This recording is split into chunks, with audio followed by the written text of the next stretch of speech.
முருகன் 9 கிரகங்கள் 27 நட்சத்திரங்கள் சேர்ந்து அவருடைய ஒரு பக்தனுக்கு கர்ம சோதனை கொடுத்தாலும் அதை முருகர் மாற்றுவார். ஏனென்றால் படைக்கும் தொழிலை முருகர் செய்ததினால் அதில் என்ன நடக்க வேண்டும், எப்படி நடக்க வேண்டும் என்ற அனைத்தும் முருகனுக்கு தெரியும். ஆதனால்தான் தன்னுடைய பக்தர்களுக்கு கடலை போல் அள்ளி அள்ளி கொடுக்கிறார்.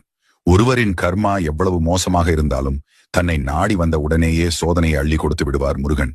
அந்த சோதனை எப்படி இருக்கும் என்றால், நீங்கள் தாரை தாரையாய் கண்ணீர் விட்டு அழுவீர்கள். கண்ணீர் வந்தால் என்ன அர்த்தம்?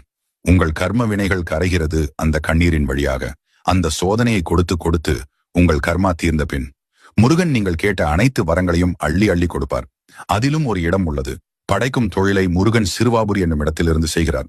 இந்த இடத்தில்தான் முருகர் பிரம்மனிடம் என்ன கூறியிருக்கிறார் என்றால், இனி என்னுடைய பக்தர்கள் யார் இங்கே வந்தாலும் அவர்களுக்கான விதியை நீங்கள் சரியாக தான் எழுத வேண்டும், தவறாக எழுதக்கூடாது.